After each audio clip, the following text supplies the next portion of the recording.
Good morning, friend.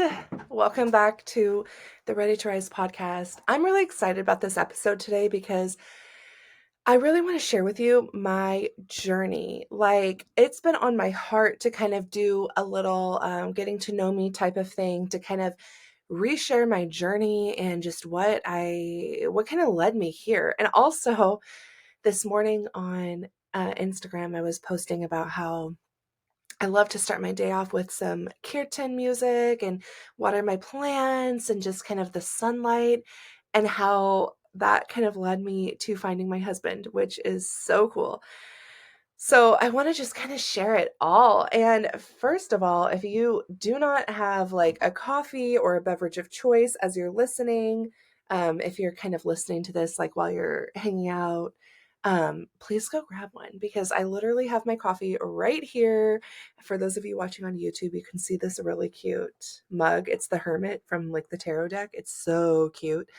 Um, but I literally have my mug and I am like drinking my coffee while we're chatting, because I really do imagine us like girlfriends just chatting and talking and really hanging out. It's so much fun. But otherwise, you might be listening to this while you're driving, or I know I listen to podcast a lot in the shower, walking the dog, all of the things. So, hey girl, like I am right here. Yeah, Clyde is here too. We're here with you. But I want to chat if you didn't already know some of my story. So, of course, like it starts in childhood, just like for everybody else. In childhood, I feel like I was really kind of just this kid who wasn't cool, right? I wasn't a cool kid, right? I, um, I was so insecure, so freaking insecure. I didn't fit like the regular like mold, right? That like society would tell us that we're supposed to fit into. And so as I became like a teenager, I just remember thinking like, I'm not good enough. Like I don't fit that mold. I remember trying every single thing I could do to try to just change who I was. I mean, I wanted to change everything from the way that I dressed to how I talked. Um, Oh my God, there were like all these like beauty products I would keep like begging my mom to like buy me, right? Like I was just constantly trying to find the next thing that would make me fit in. And spoiler alert, like nothing made me fit in because I was me. And I just didn't at the time have the confidence to be like, yeah, this is who I am. Like I feel really good about myself, whatever. Like for me growing up, it was always just kind of like, okay, try to fit in, try to fit in. And even my parents, and they obviously didn't mean to do any harm, but like even them, like that's how they wanted me to be, right? Because like they want their kid to like fit in and have like kind of an easier life, if you just can fit in and fit the mold and look like everybody else, like it's just easier, right? So I remember like getting a lot of pressure to just lose weight, look a certain way, like I was like, oh my God, I would go home and I would like run on the elliptical after high school.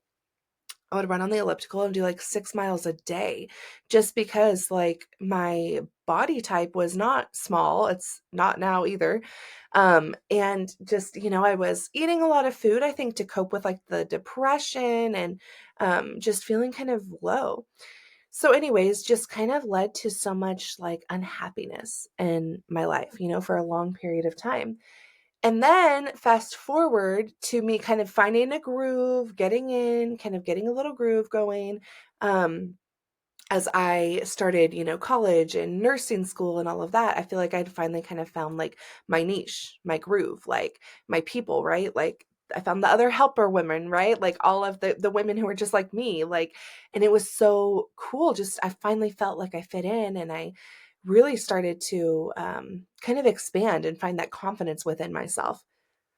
But then, and this is like the most significant part of my story, I feel like, as I became a nurse, I realized that like my whole life, like I guess I didn't realize it yet, but like I kind of learned, I guess you could say, that these types of achievements, getting into nursing school, nursing was considered like a very hard thing to do. And at least when I was like in college, a few years ago, it was like, the science classes, the anatomy classes, like we did like a live, like real, like anatomy. It was really hard. And so I remember getting a lot of praise for that and just thinking like, well, I'm, so like, I'm an achiever because like I'm getting, these classes done. I literally was graduating with like these different types of degrees, like not even just in the sciences, excuse me, but I had learned how to like, I had started learning how to speak Spanish. And so I had done these like extra degrees in like Spanish, like languages and like all these things. Right. And, excuse me, my throat is so dry, but I just learned during this time period that like achievement would make me somebody. Like, we're going to achieve all of the degrees that we can. As I became a nurse, it was like all of the certifications that I can. I was getting all of these things way ahead of when I actually needed to use them in practice. There were different types of, just different types of certificates that you can get as a nurse that I was like, okay, like, let me get that right away and this right away. And like this, like emergency medicine certificate when I was never going to work in an ER, but, let me get that and let me just get all of these things.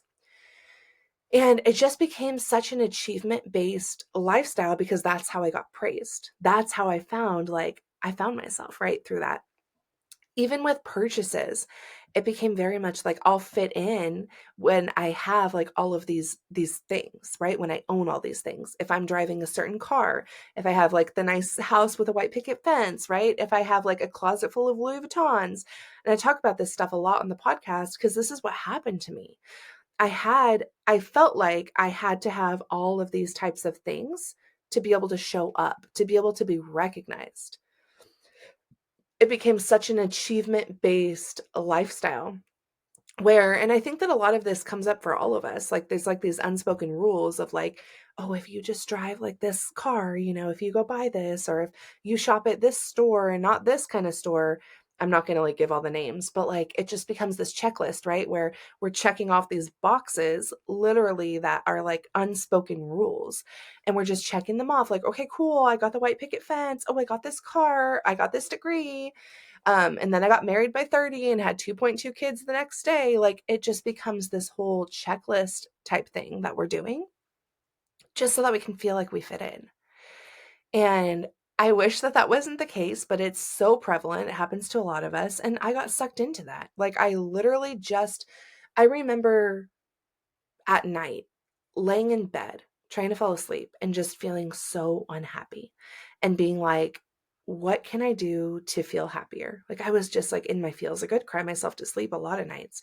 I'm so unhappy. Like, what can I do to make myself feel better? And it was like, well, let's, oh yeah, I'll get this certificate and then I can move up on the ladder at work.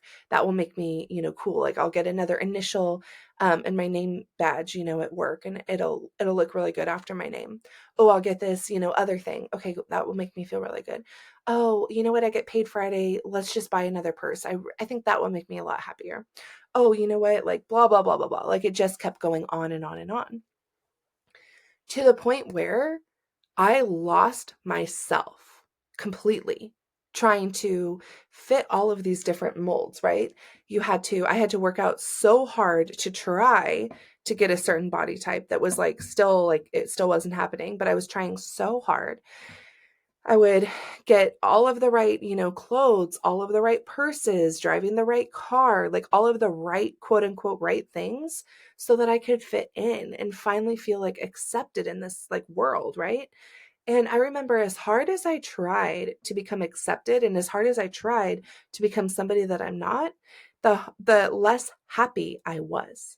I was going down this complete spiral of not knowing who I was anymore, not knowing what my favorite color was, not knowing who I am, any of that, because it just was this complete spiral for my life. I remember feeling so lost, yet still trying really, really hard to continue on this like path of the like what I should be doing, what I should be doing, what I should have, how I should look, how I should dress, how I should talk. And that kind of like unspoken set of rules became like this path or like this guideline for where I was trying to go. And I was just trying to become this version of myself that I didn't even know who she was or how she looked. I mean, I was so out of touch. And I remember being like, well, I think my happiness will finally come when I complete like this kind of checklist, right? Like, and I don't think that we're all aware of this, but I think that many of us do this. But it was just like, okay, the checklist is coming, here it is. And all I have left to do is to get this husband by the age of 30, get married, and then start working on, a family, right? The house, the white picket fence. So I was with somebody at the time who we were doing that. We were not even married yet, but we were buying a house, and it had all the things, right? It was like the right kind of house. I had just gotten like a new car, like just everything. And all that was needed on the checklist was the marriage and the kids. So I remember thinking like, okay, that's fine. Like we'll probably just get married, right? And as our relationship headed to that point, I'm just thinking to myself, like, cool, yeah, like I'll be happy when this happens, that happens. And then finally, one day I'm cleaning the bathroom and I find an engagement ring that was hidden, that was, intended for me. My heart sank. I literally, like, I physically sank to the floor as well. I just, oh my God, I couldn't get up. I was like in this, like just this like fetal position on like the cold bathroom floor, just like my tears like pulling into like this big puddle. And I just remember feeling so lost. And I remember feeling like this is so permanent. To me, that's just my personal belief, right, on marriage. And so I remember looking at this ring and I'm holding it and I'm just like, whoa, like this is a big thing.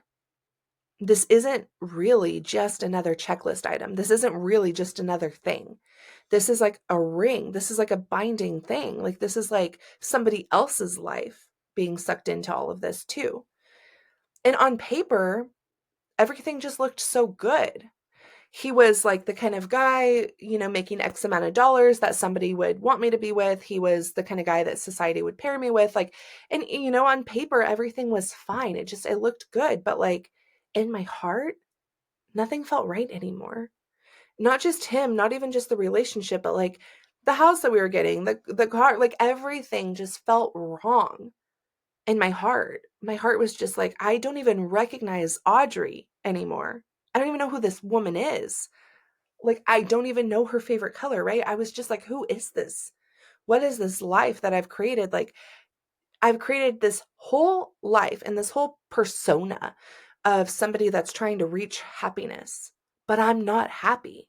And every step that I've taken that says, I'll be happy when this step is completed, actually led me further away from myself. It further disassociated me from my true self, or it put like this armor over me to help me like kind of make that barrier between myself and like real life. And as time went on, it just really became such a problem because I didn't even know who I was. And I was actually becoming more and more and more unhappy rather than reaching that happiness that like I thought I was reaching. So in that moment when everything was just kind of hitting me, I'm just crying on the floor. I'm kind of having all of these realizations that like, holy crap, like this is not right. I'm not happy. I'm about to bind myself into a situation that honestly I'm not really that happy about. He was a good guy. It was fine, but I just didn't feel like this like total excitement. And I feel like I was kind of just trying to get married so that I could check the box off because society said I would be happy when I did that, right? And so honestly, it took a little while for me to be able to process these, feelings and these thoughts. It took days. But once I did, I just made the decision that I had to start over. I had to move. I had to kind of shed everything. I had to start over and I had to find Audrey because she was totally gone. I didn't know who she was and I couldn't live like that. it's just so insane to me. Like, that's what's the most insane part to me, is that in my pursuit of happiness, I lost myself, and I lost my happiness and my true self. It's just still so, it's like almost ironic. Like, it's so insane. But moving back, changing everything, literally leaving everything, which is felt a little bit drastic, but like changing so much. I moved back to the area where I was born. I moved like a couple of towns over, a little bit closer to the ocean, which made me so happy. And I found this little, like apartment by myself, and I lived on my own for the very first time. And that changed everything for me. At first, it was so hard. It was so hard. I remember how much I hated being alone. I would have the TV on while I had music playing while I was drinking. I drank a lot during this period of my life because I couldn't cope with kind of being alone. It just felt really lonely. But I knew for a fact that in the long run I would feel better. But in the moment it was hard. I didn't feel the best. But it started this whole journey, and I call it like my own like eat, pray, love journey, where I got to go out and just try everything to find myself again, to find my happiness again. I remember, at the beginning of this, there were days where I couldn't get out of bed. I couldn't get off the couch. Like, I think it was just that kind of that realization that like I didn't know who I was anymore. The realization that I had built my whole life on like basically a lie. Like, I basically had been lying to myself. I didn't know any better. I was just following the lie that everybody else was telling themselves, that like once I achieve this, once I buy this, once this happens, I'll be happy. And I think that all of that just hit me, and it was like a combination of this deep, almost like depression, of me realizing that that wasn't going to make me happy, that happiness wasn't going to be achieved from how hard I can work and how many things I can buy. And then on the other side, the kind of depression that I had tried to do all of that and I had lost myself. And that feeling was really, really hard to cope with.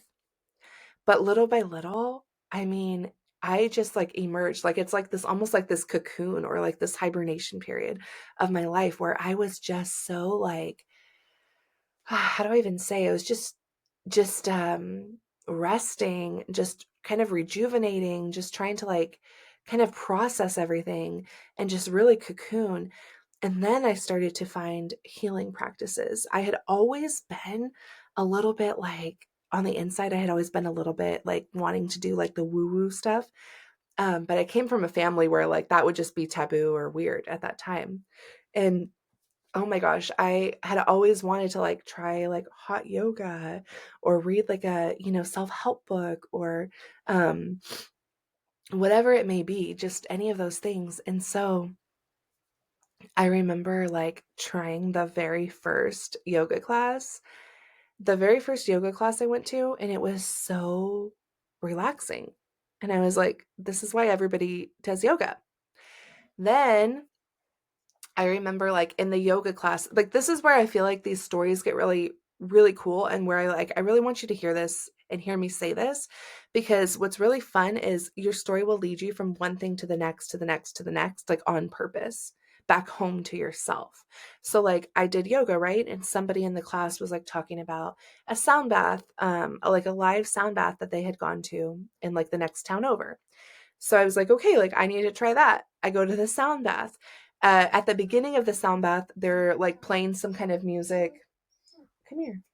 They're playing some kind of music where it just got me like really, I don't know, like just really calm and really, excited, whatever.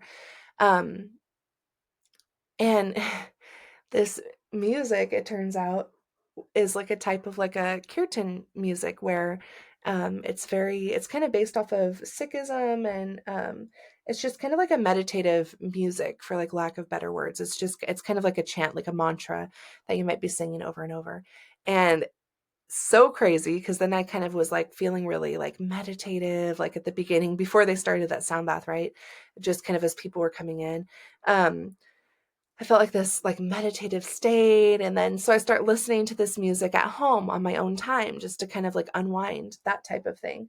Um, and then I find these two artists and I start listening to um there's like a couple of people. There's if you've ever listened to this type of music, it's Jaya and Lakshmi, and listening to them, and then Simrit, and listening to these couple of artists and their, these songs that they play.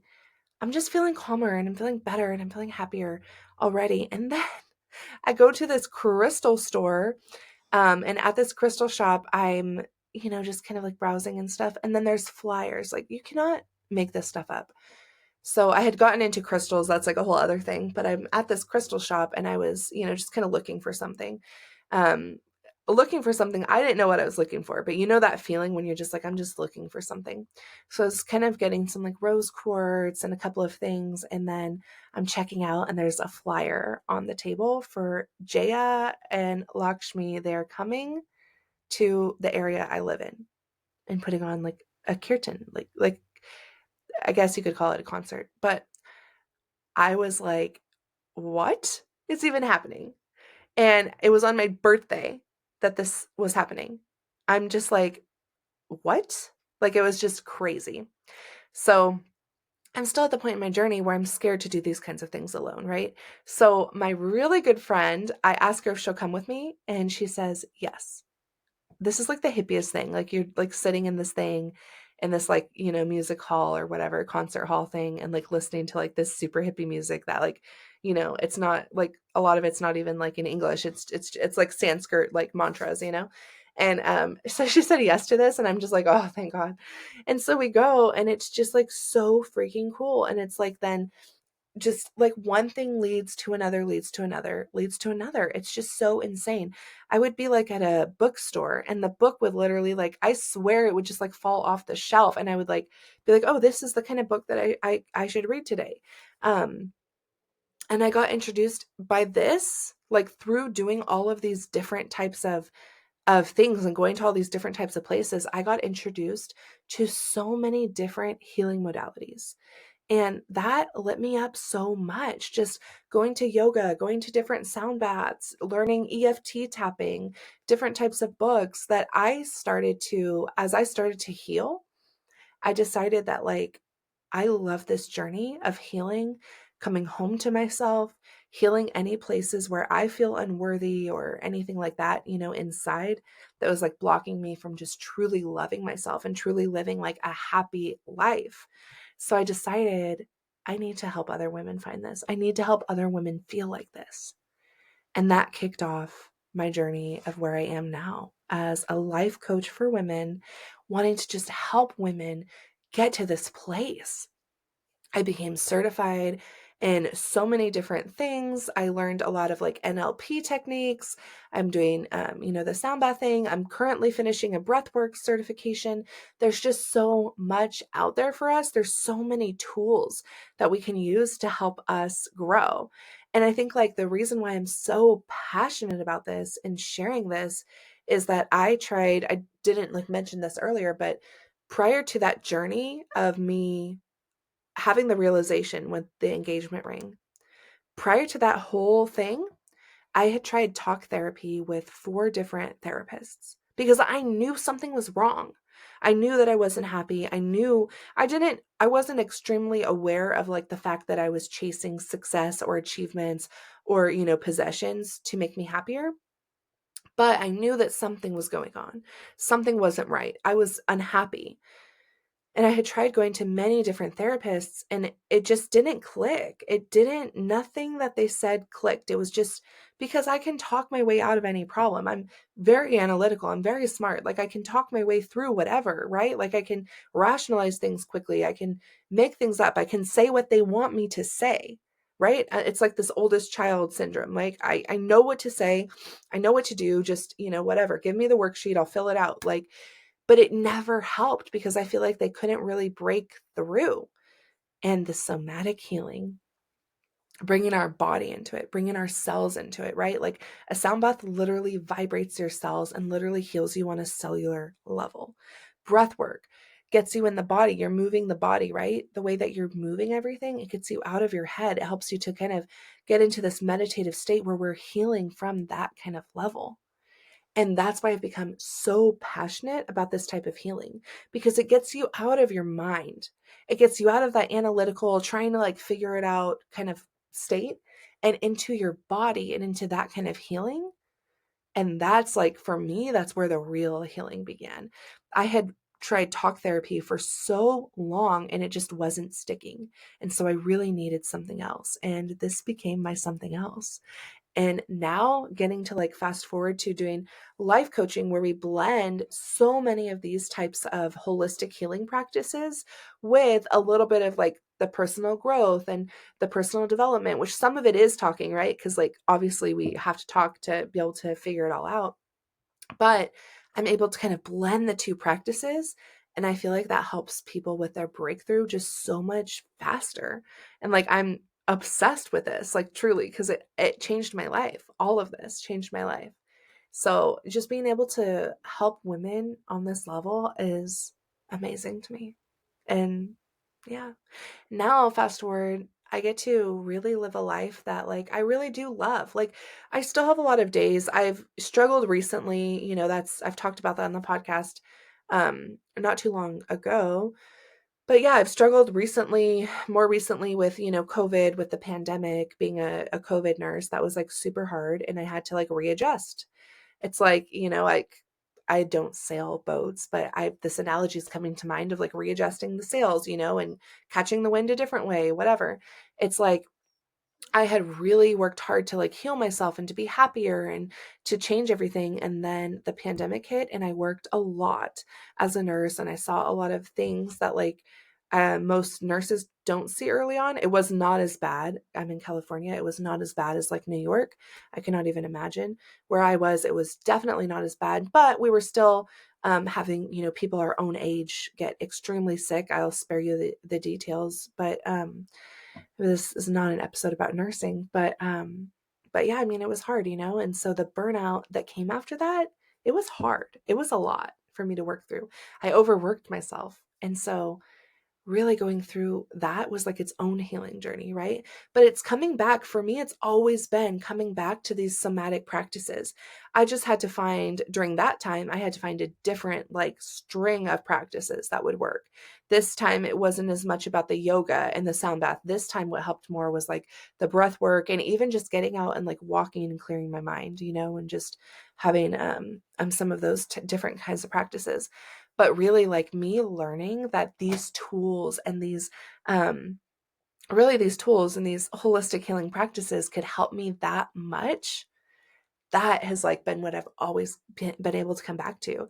Maybe something different is going on in life and it's like a little bit of a different struggle. So maybe we need a little bit of a different tool. But the tools that I use that have worked for me always come back to that somatic healing umbrella, always come back to that kind of woo-woo spiritual type of work. And so it's just been such a good feeling for me. So I always love to share this, like just kind of the story of like how I got into it and all of that. And oh my gosh, I like want to stop talking because it's getting to be a long episode, but um all of this actually led me to my now husband, which I feel like is so cool. So this music, like this kirtan music, this is the coolest story. I love sharing this. So I'm listening to this kirtan music often, right? At this point, like in my healing journey where it makes me happy, it kind of just calms my mind, gets me into that meditative state, makes me feel better. And so I'm listening to that. And then this song comes on every once in a while when I was listening to a playlist, this specific kind of song, kind of like mantra type thing, chant comes on. And it was like 30 minutes long. But I remember when it would come on, I just felt so peaceful, so at ease. And I remember hearing all these words and just thinking like, I just want to know the words to this one day. Wouldn't that be so cool to know this song one day? Wouldn't that be so interesting? Like, it just felt really called that, like, I should know these words. I want to hear these words one day. I want to sing these words. And fast forward to like it coming on multiple different times and that type of thing. I forget how I even came to the realization. But anyways, I met my now husband, and early on in our relationship, this all came up where he's sick And so I had been doing a lot of like kind of research into different like spiritual practices in India, like specifically in India, just learning a lot about different religions and different spiritual practices and that kind of thing. That was like a lot of my background at the time, was just learning a lot of this because I was searching for like something that would help me to just feel more complete, and feel like happier, right? And so we're talking, and I'm talking to him about these different things, and we're getting into this like really cool like spiritual discussion. And then somehow it linked to where the song that I was listening to, and I would listen to it, like once I found that song, I'd start listening to it on my own, right? Like in the mornings, like it just felt like a really good like thing that I should be, it just felt right. So I talked to him about it, and then he's like, I didn't tell him that, but anyways, he told me there's this like, song in the morning. There's like kind of like a spiritual like chant that they do in the mornings, and it's called the Japji Sahib. And I'm like, what? That's the name of this song. It's called Japji. And I'm like, hold on. And then anyways, all of this like stuff, it all just comes together. Like it just like, it's like the song that I've been listening to is their morning, like their morning. You could call it like their morning prayers.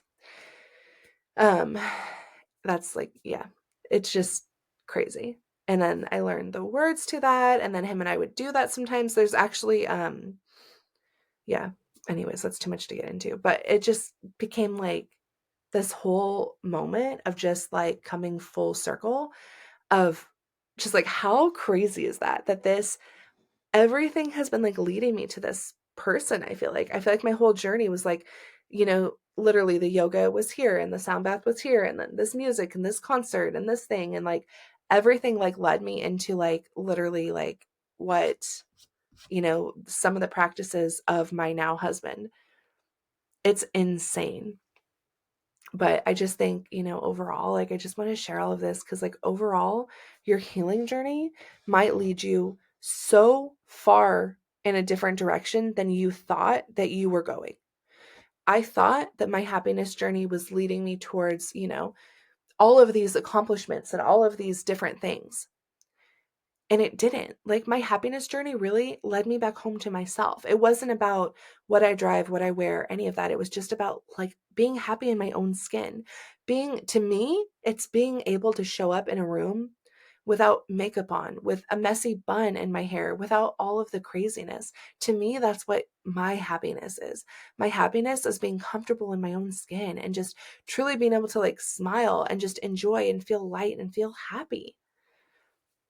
And I do think that it's okay. Like I'm not going to be the person that says like, like, oh, we need to sell all of our possessions. Like, girl, like I still rock my closet full of Louis Vuitton, right? Like I still want all these nice things. I still enjoy these things, but now I've learned that there's a difference between us buying and possessing and accomplishing in order to try to reach some type of happiness versus us coming from a place of happiness and then buying or achieving. But us feeling whole within ourselves is what has to come first. That's the most important thing. I just don't want you to wake up one day and be like, what happened to my life? I want us to live a very happy life now. So, that being said, I love you so much. This was a long episode. I just kind of felt called to share some of these different things. So, thanks for hanging in there. If you are still here, still listening, I am always doing little giveaways of my workbook, my 90 days of self-love workbook, and I would love to give you a copy. The way to get in is literally just go to the Apple Podcast app, scroll down and click written review. And if you can leave me a written review about the podcast, about any of your takeaways, just anything, it doesn't have to be long, but that helps other women to find the show. And that would help so much. If you do that, take a screenshot before you send it, because otherwise it's kind of gone for a while. But take a screenshot and tag me in it on Instagram. And I would love to enter you into a giveaway to win a copy of my 90 days of self-love workbook. So until next time, I will see you. And I just hope that you take care.